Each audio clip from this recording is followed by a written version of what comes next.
본격적으로 2020 국제특허법원 컨퍼런스 첫 번째 세션을 시작하도록 하겠습니다.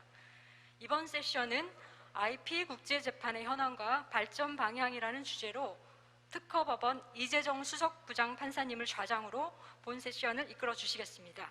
큰 박수 부탁드리겠습니다.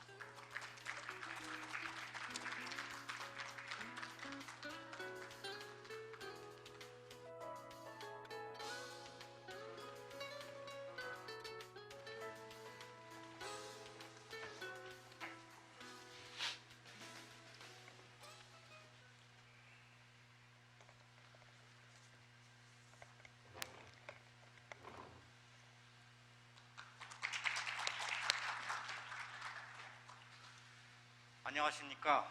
오늘 1세션의 사회를 맡게 된 이재정입니다. 국경을 넘어 상품과 서비스가 활발하게 거래됨에 따라 지식재산 관련 분쟁을 비롯하여 국제상사 분쟁이 날로 증가하고 있습니다. 그런데 국제중재와는 달리 중립적인 지위에서 국제상사 분쟁을 해결할 만한 국제적인 재판소가 없는 상황에서 최근 여러 국가에서 국제상사법원을 설치하려는 움직임을 보이고 있습니다. 이러한 시점에서 지식재산과 관련된 각국의 국제재판 현황과 발전 방향에 대해 논의하는 것은 매우 의미가 있다고 생각합니다. 토론에 앞서 먼저 1세션 패널들을 소개하겠습니다. 큰 박수를 부탁드립니다. 제 바로 왼편에 계신 분은 특허법원의 이규홍 부장판사님이십니다.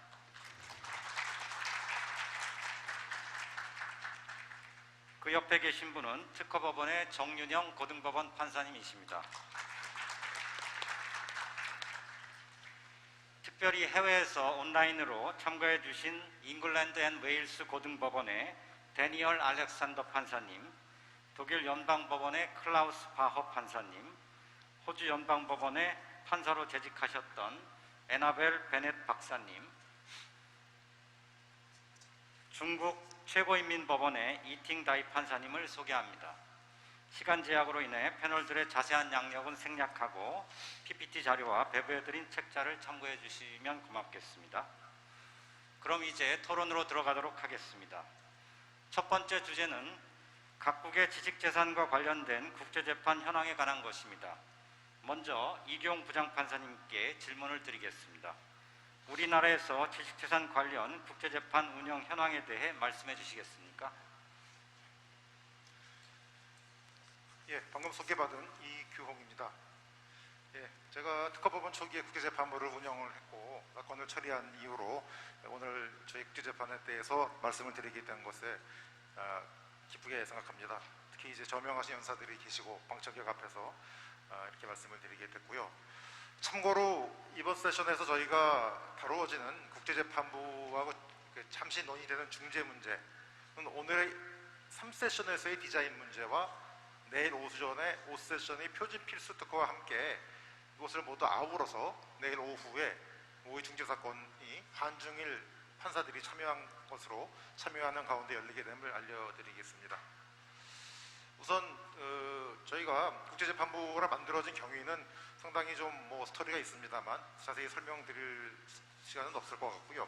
배경만 좀 말씀을 드리고자 합니다.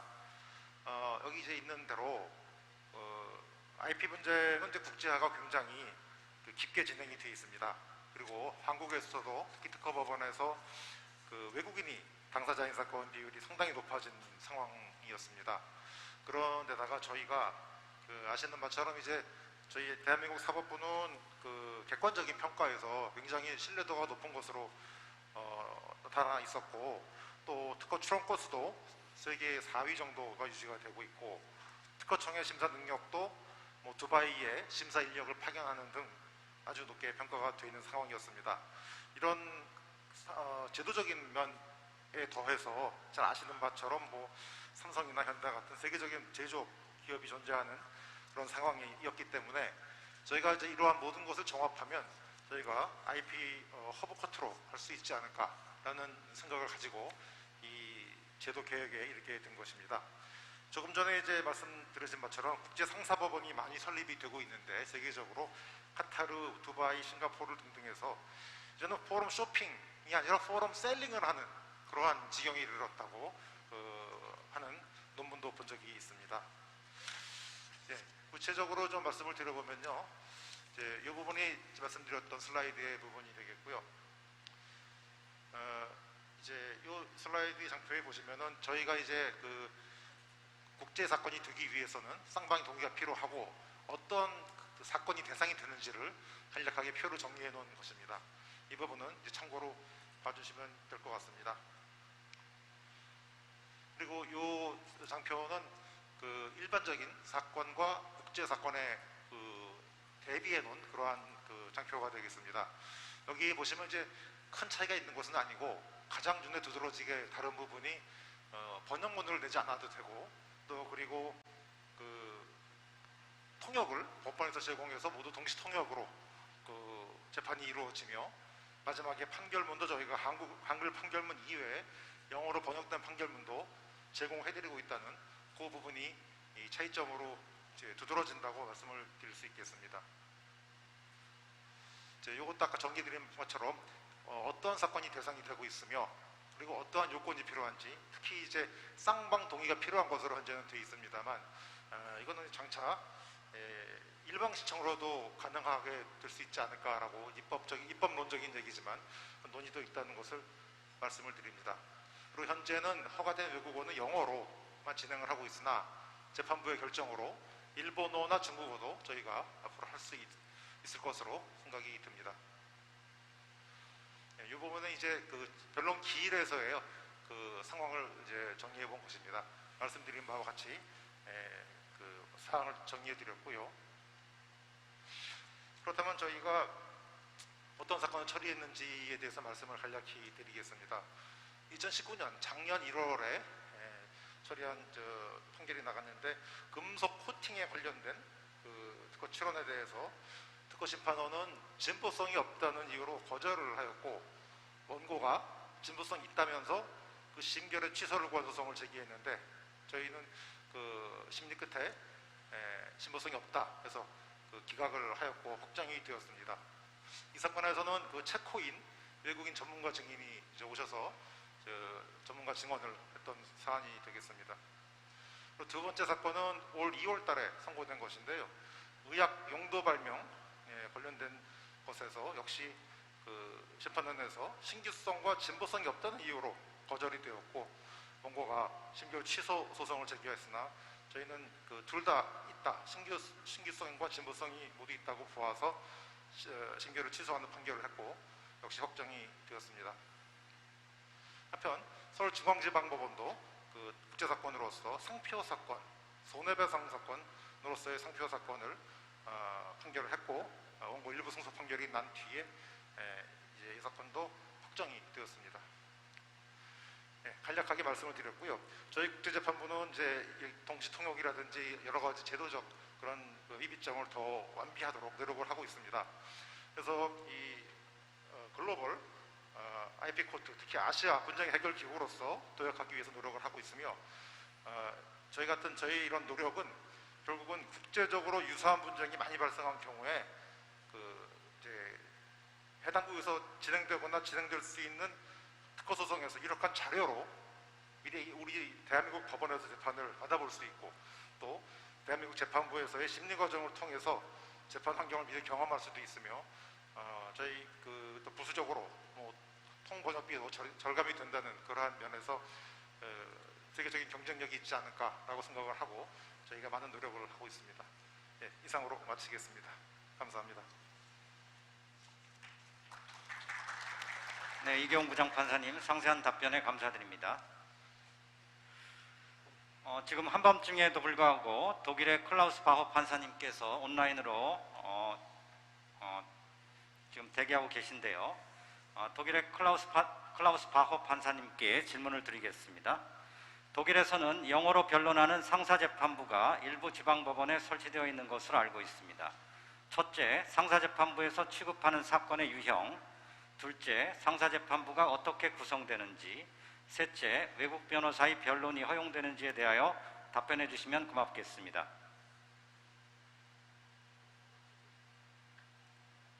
Yes, good morning from Germany. 안녕하세요. 독일에서 말씀드립니다. 지금 이제 밤 시간인데요.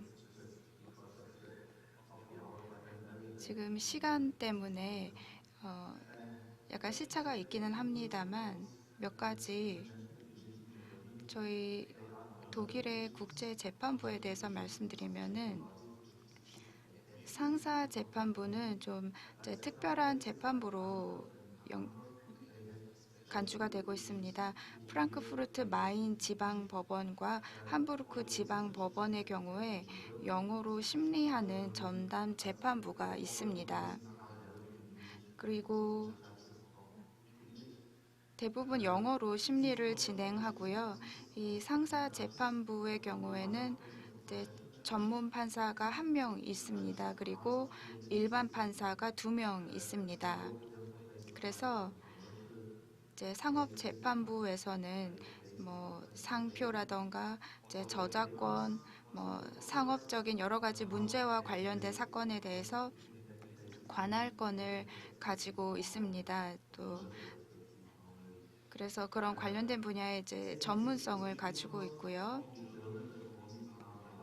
그래서 독일 이제 재판 과정에서 원래는 이제 독일 변호사만 변론을 할 수 있습니다만 법원이 특별히 요청을 하는 경우에는 외국인 변호사도 변론을 할 수가 있습니다. 네, 당분간 현황은 이런 상황입니다. 감사합니다. 네, 감사드립니다. 다음으로 중국의 이팅다이 판사님께 질문을 드리겠습니다. 중국에서도 최근 광동성, 셴젠 등의 최고인민법원 산하에 국제상사법정이 설치된 것으로 알고 있습니다. 국제상사법정에서 취급하는 사건의 유형과 외국어 변론이 허용되는지 여부에 대해서 소개해 주시겠습니까?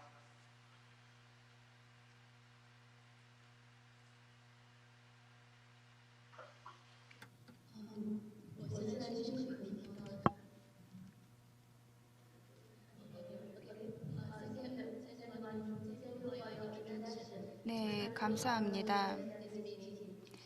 먼저 중국의 현황에 대해서 말씀드릴 수 있게 되어서 영광입니다. 네, 중국의 경우에는 말씀하신 것처럼 국제상사법정이 만들어졌습니다. 그래서 2018년에 또 최근에 설치된 국제상사법정이 있고요. 제1국제상사법정은 광동성 심천에 있고 제2국제상사법정은 섬서성 서안에 있습니다. 그래서 지금까지 약 13개의 사건을 심리했습니다. 일본, 이탈리아, 태국, 영국령 버진 아일랜드 등의 당사자가 있었고요. 저희는 이제 양 당사자들의 동의 하에 이렇게 국제상사법정에서 케이스가 진행이 되는데요. 국제상사 사건으로 간주되기 위해서는 당사자 일방이나 쌍방이 외국인 무국적인 외국 기업 등등이어야 하고, 두 번째로는 이제 당사자의 상고소가 중국 이외인 경우에, 세 번째로는 개쟁 대상물이 중국 이외에 있는 경우에, 또 네 번째로는 상사 관계를 창설, 변경, 종료하는 사실관계가 중국 이외에서 발생했을 경우입니다. 이 당사자가 중국 이외에서 수집된 증거를 제출할 수 있는데요. 그런 경우에 공증이나 공식적인 인증 여부에 상관없이 이제 교차 신문을 겪게 됩니다. 그리고 영어로 작성된 증거 자료도 허용이 되고 중국어로 번역이 됩니다. 이거는 당사자가 동의하는 경우에 그렇게 되고요. 또 외국 변호사가 이제 변론을 할 수 있는가에 대해서는 국제상사법정의 경우에 외국어를 심리 기간 동안에 사용할 수 있고 또 통역 서비스도 제공되고 있습니다. 그래서 이제 외국인 당사자에게 영어 통역을 제공하고 있고요. CICC에 있는 판사들의 경우에는 중국어와 영어를 능숙하게 할 수 있는 분들입니다. 저는 이렇게 말씀드릴 수 있을 것 같습니다. 다음으로 영국에서 한밤중에도 불구하고 알렉산더 판사님이 지금 연결돼 있으신데요. 다니엘 알렉산더 판사님께 질문을 드리겠습니다. 지식재산권 관련 사건에서 영국 법원이 외국어 변론을 허용한 사례가 있으면 소개해 주시겠습니까?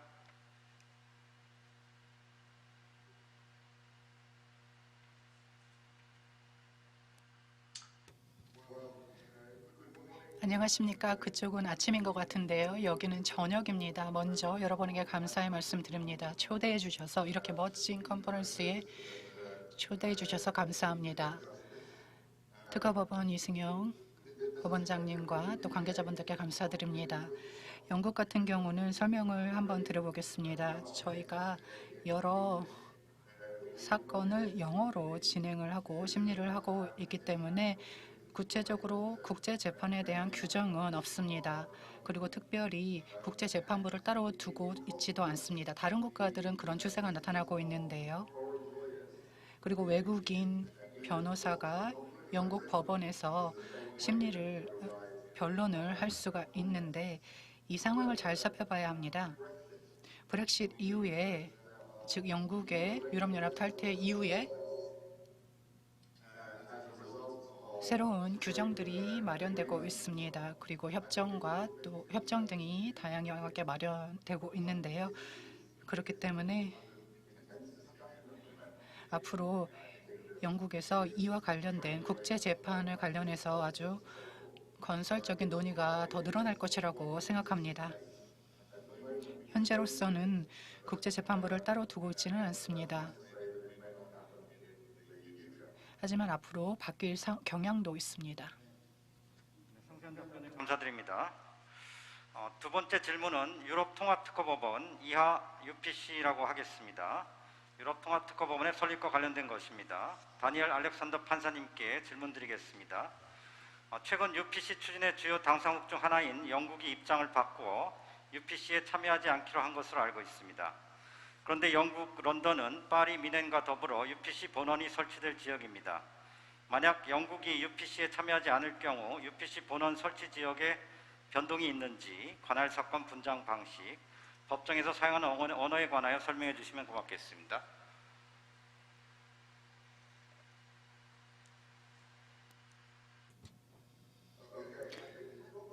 아마도 이 질문은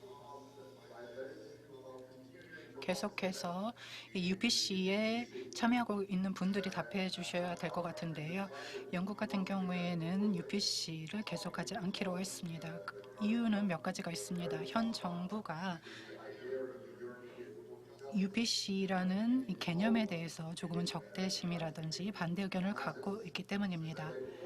그렇기 때문에 현 정부에서 UPC에서 완전히 탈퇴를 했습니다. 그 결과 런던은 이 본원이 위치하는 곳이 되지는 않을 것입니다. 그래서 이제 앞으로 UPC 협정에 관련해서 많은 논의가 있을 텐데요. 그리고 법적 문제도 있을 수 있습니다. 이 협정을 보면 영국의 런던이 본원 중 한 곳이 될 것이라고 되어 있거든요.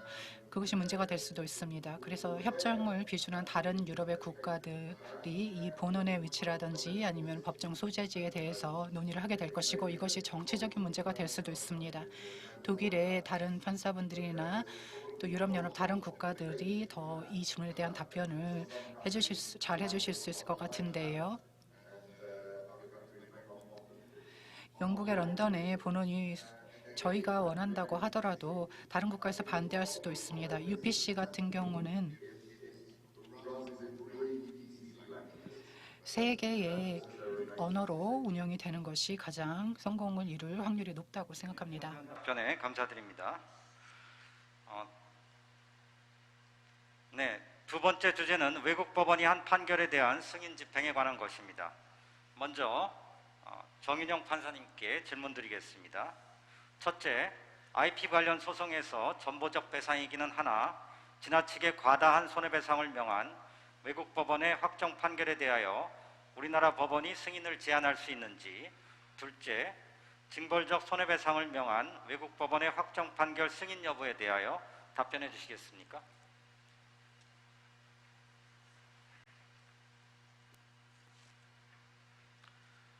네, 안녕하십니까. 특허법원의 정윤영 판사입니다. 먼저 저명하신 여러 외국 법관님들과 함께 1세션 토론에 참가하게 돼서 매우 영광스럽게 생각합니다. 대한민국 민사소송법 제217조 제1항은 외국 재판이 승인과 관련하여 외국 법원이 국제 재판 관할권 인정, 소장 등 송달이 적법성, 외국 확정 재판이 승인이 대한민국이 선량한 풍속이나 그 밖의 사회 질서에 어긋나지 아니할 것과 아울러 상호 보증 요건을 갖출 것을 요구하고 있습니다.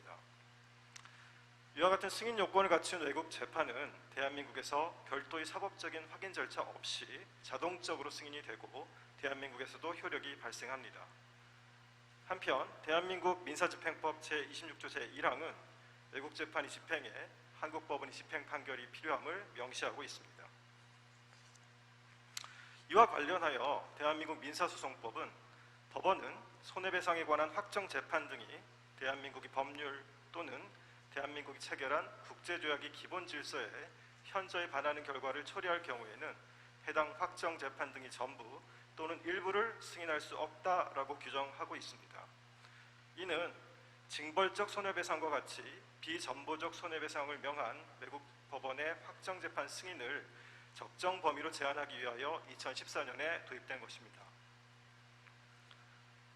이와 관련하여 미국 특허권자인 원고가 미국에서 판매되는 피고의 제품이 원고의 특허권을 침해하였음을 이유로 특허 침해에 따른 손해배상을 구하는 소를 미국 법원에 제기하여 일부 승소 확정 판결을 받은 후 그 확정된 미국 판결에 기초하여 국내에서 피고를 상대로 집행 판결의 소를 제기한 사안을 간략히 소개하고자 합니다. 미국 법원은 피고 측이 미국에서 판매하는 집회개수기가 원고의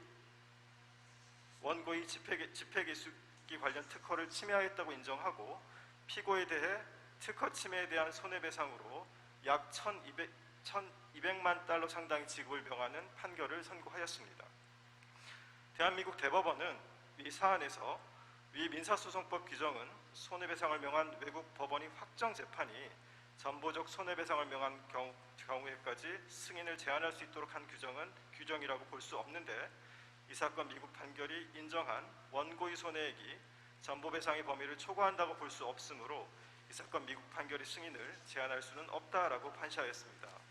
이에 대해서 피고는 이 사건 미국 판결이 승인될 경우 피고의 파산이라는 결과로 이어진다는 점에서 이 사건 미국 판결을 승인하는 것은 선량한 풍속이나 그 밖의 사회 질서에 위반된다고 강력히 주장하였습니다. 이에 대해 대한민국 대법원은 첫째, 이 사건 미국 판결에서 문제된 사안은 불법 행위지와 결과 발생지가 모두 미국이고 특허권이 유무효 등도 모두 미국 특허법에 따라 판단되어야 하므로 대한민국과의 관련성이 크다고 볼 수 없다는 점. 둘째, 이 사건 미국 판결이 인정한 손해액이 전보배상의 범위를 초과한다고 볼 수 없고 그 손해액 산정 방식이 대한민국 법원에서 사용하는 방식과 본질적인 차이가 있다고 볼 수 없는 이상 이 사건 미국 판결을 승인하는 것이 공소양속에 반한다고 볼 수 없다는 점을 종합하여 설령 이 사건 미국 판결을 승인할 경우 피고가 파산 위기에 처할 수 있다고 하더라도 그러한 사정만으로 이 사건 미국 판결이 승인을 제한할 수는 없다고 판단하였습니다.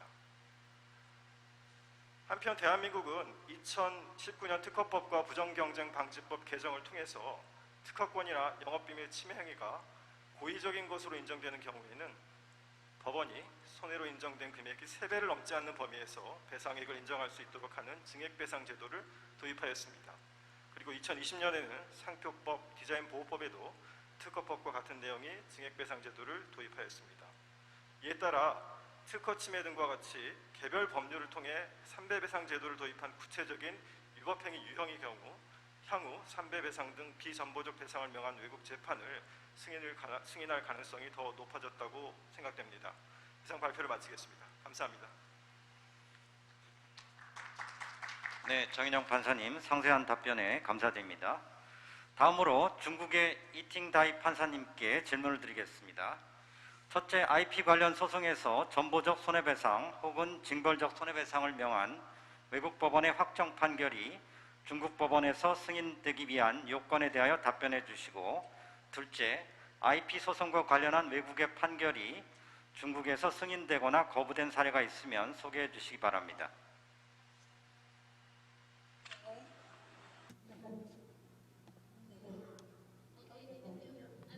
감사합니다. 간략하게 말씀드리도록 하겠습니다. 중국에서는 잠시만요. 지금 잘 들리시나요?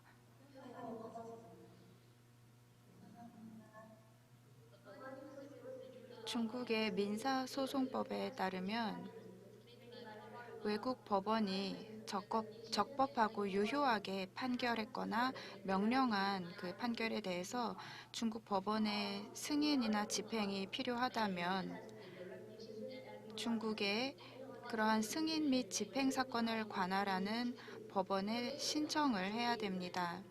그리고 외국 법원이 중국이 체결했거나 가입한 국제 조약에 따라서 또는 상호주의 원칙에 따라서 승인이나 집행을 요청할 수 있습니다.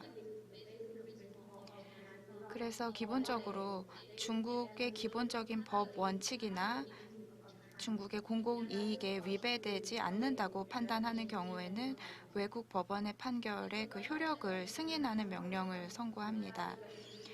이제 손해배상의 경우에 외국 법원이 합법적이고 유효한 판결을 내렸고 또 중국 법원의 승인 집행이 필요하다면 중국 지신재산법에 따르면 손해배상 제도가 있습니다. 그런데 징벌적인 손해배상의 경우에는 악의적인 침해 행위에 적용이 됩니다. 중국의 부정경쟁방지법 등에서 또 상표법에서 징벌적 손해배상을 규정하고 있는데요. 실제로 국가마다 손해배상액을 산정하는 방법이 다 다르고 징벌적 손해배상도 국가마다 방법이 다릅니다. 그렇기 때문에 징벌적 손해배상을 적용하는지 여부는 국가의 재량에 따라 달라집니다. 네, 이번 세션의 마지막 주제가 되겠습니다. 이번 세션의 마지막 주제는 지식재산권과 관련된 중재제도입니다. 중재는 법원에 의한 판결 대신 당사자가 선임한 중재인이 내린 중재 판정에 의하여 분쟁을 해결하는 자주적 분쟁 해결 제도입니다. 최근 지식재산권 분쟁에서도 신속하면서도 유연한 분쟁 해결 수단으로서 중재의 중요성이 부각되고 있습니다. 호주의 애너벨 베넷 박사님, 오랜 시간 기다리신 것 같은데요. 질문 드리겠습니다. 먼저 지식재산권 관련 사건에서 중재의 활용 가능성과 판사 혹은 퇴직 판사가 중재인으로서 자격이 있는지에 대하여 답변해 주시겠습니까?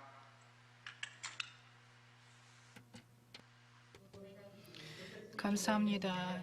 먼저 정말 오늘 참석하게 되어서 기쁘다는 말씀 드리고 싶습니다. 직접 참여하지 못해서 아쉽지만 저희가 시간을 잘 맞춰서 각국이 이렇게 한자리에 모일 수 있다는 것이 기쁜 일이라고 생각합니다. 유럽 같은 경우에도 지금 저녁 늦은 시간인데도 함께 해주셨는데요. 지금 질문에 대한 답변을 들어보겠습니다. 판사로서 말씀을 한번 드려보냐면요. 중재 제도는 상당한 영향을 가지고 있습니다. 전 판사로서 말씀을 드리면 중재는 아주 좋은 제도라고 생각합니다. 제가 현직 판사라면 그렇게 말씀을 안 드리겠지만요. 법원에서 많은 판사분들이 활동을 하고 계시는데요. 저희 호주 같은 경우에는 특별 판사분들이 있습니다.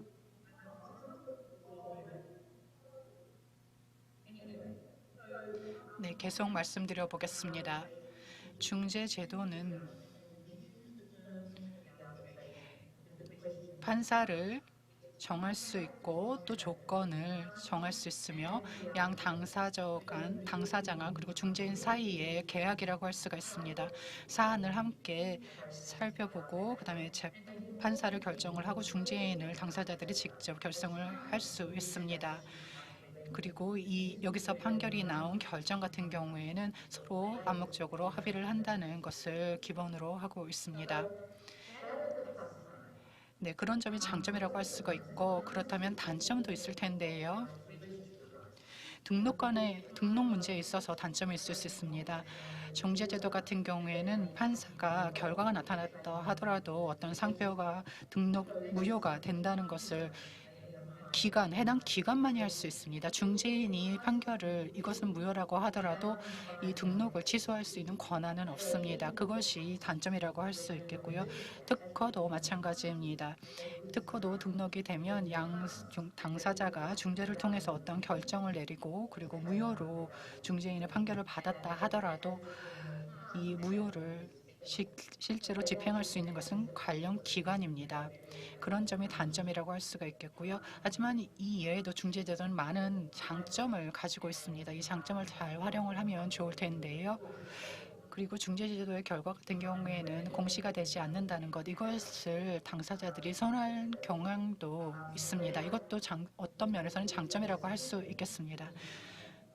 따라서 중재의 결정은 양 당사자 간이 합의한 내용이라고 기본적으로 볼 수 있겠고, 그리고 중재인의 자격 조건에 관해서 말씀을 드려보자면 현직 판사가 호주 같은 경우에는 중재인이 되는 경우가 거의 없습니다.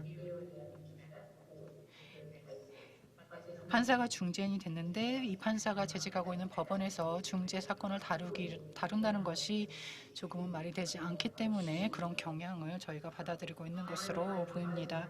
저 같은 경우에는 지금 판사직을 수행하고 있지는 않지만 중재인으로 일을 할 때도 있습니다.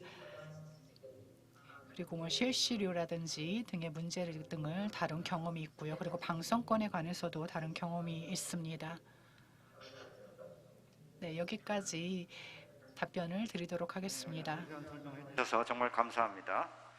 다음으로 중국의 이팅다이 판사님께 같은 질문에 대해서 답변을 부탁드리겠습니다. 네. 중국의 중재법에 따르면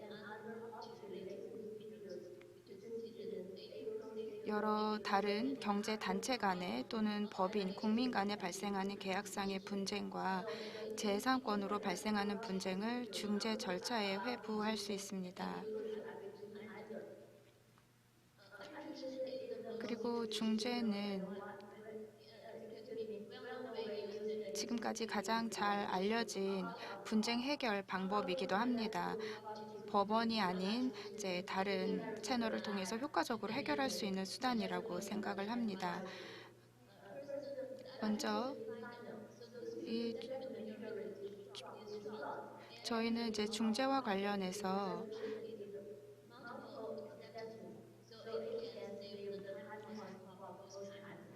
이 특허와 관련해서 중재 절차를 통한다면, 이제 IP 관련된 중재 절차를 통한다면 많은 시간과 비용을 절감할 수 있다는 그런 장점도 있습니다.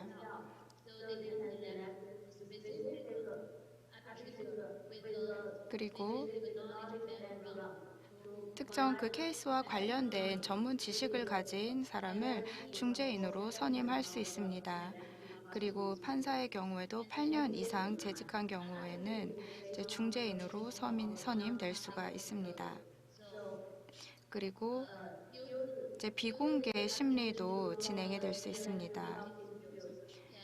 그래서 지식재산권 분쟁이나 민사 분쟁의 화해를 위해서 이제 효과적으로 이제 중재 프로세스를 가질 수가 있습니다.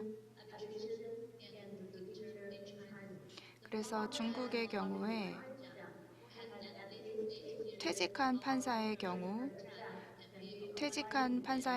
이제 경력이 8년 이상 된 사람이라면 중재인으로 선임될 수가 있고요.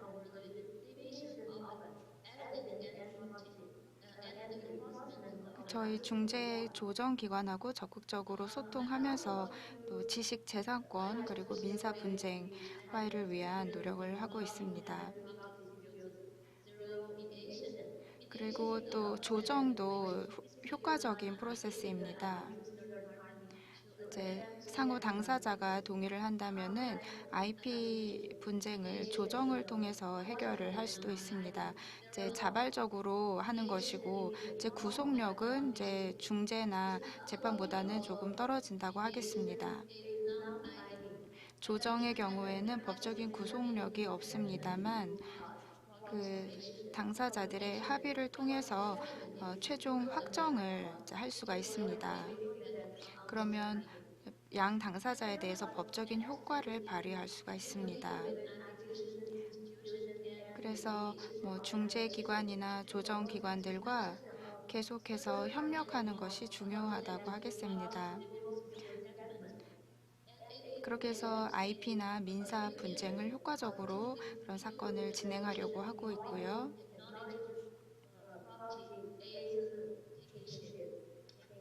네, 이렇게 말씀드릴 수 있겠습니다. 아주 상세하게 설명해 주셔서 정말 감사합니다. 다음으로 영국의 다니엘 알렉산더 판사님께 같은 질문에 대한 답변을 부탁드립니다.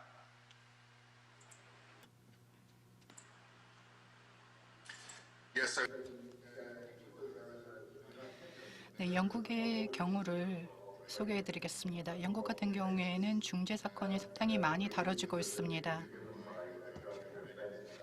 앞서 호주의 베넷 전 판사님께서도 설명을 해주셨는데요. 제 경험을 바탕으로 저도 말씀을 드려보겠습니다. 저희가 팬데믹 이후로 한 가지 사건이 있었는데요. 다수의 복수의 관할권에서 다뤄진 복수의 특허권 사례였습니다. 네, 영국 법원은 이 문제를 직접적으로 다루지 못하고 중재 법원에서 다뤄야만 했습니다. 그리고 한국 같은 경우에도 아주 노련한 또 경험이 많은 중재인들이 활동하고 들었는데요. 그래서 저희가 한국에서 이런 중재 제도가 어떻게 실시되고 있는지 저희 살펴보는 좋은 기회라고 생각을 했었습니다. 그래서 여러분들에게 많은 것을 배웠다고 했고요. 많은 것을 배울 수 있었고요. 그리고 팬데믹이 일어나고 있는 지금 같은 현황에서도 이렇게 서로 배울 수 있었다는 것이 좋았습니다. 그리고 특허권 분야에 있어서 면역과 관련된 어떤 특허 문제가 다뤄진 적이 있었습니다. 이 사건에 있어서는 아주 구체적인 관련 분야의 경험을 갖는, 즉 면역학의 경험이 있는 중재인이 있어야만 했었습니다. 따라서 점점 더 일부 지역에서는 중재 제도가 더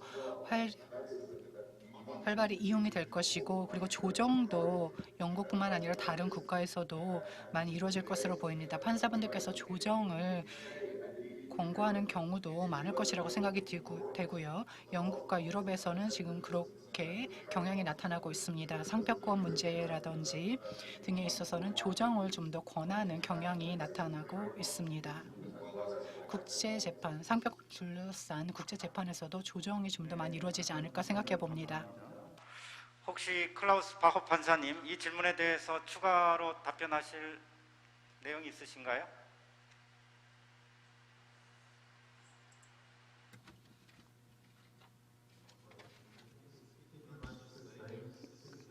거의 독일에서도 동일한 시스템을 가지고 있습니다. 영국과 비슷합니다. 그래서 독일의 경우에도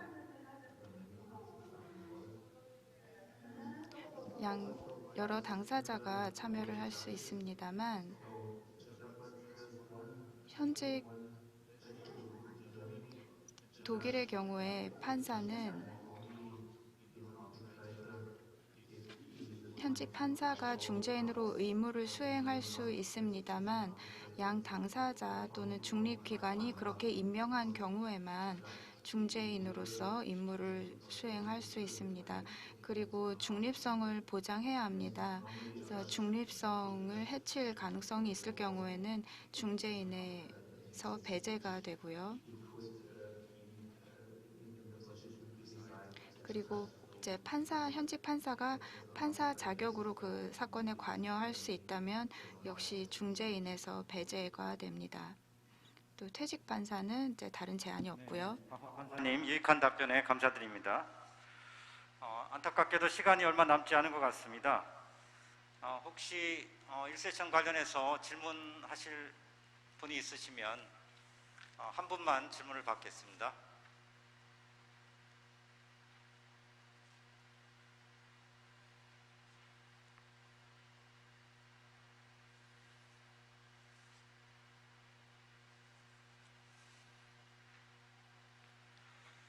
네, 네, 특별히 질문이 없으시면 이제 1세션을 마칠 시간이 된 것 같습니다.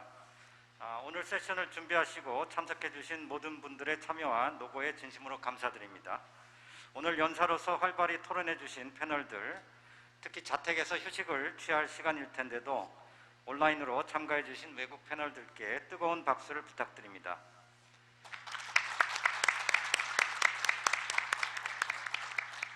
네, 이상으로 1세션 토론을 모두 마치겠습니다. 대단히 감사합니다. 예, 감사합니다. 이것으로 첫 번째 세션을 모두 마치겠습니다. 발표를 진행해 주신 연사분들과 이재정 수석부장님께 다시 한번 큰 박수 부탁드리겠습니다.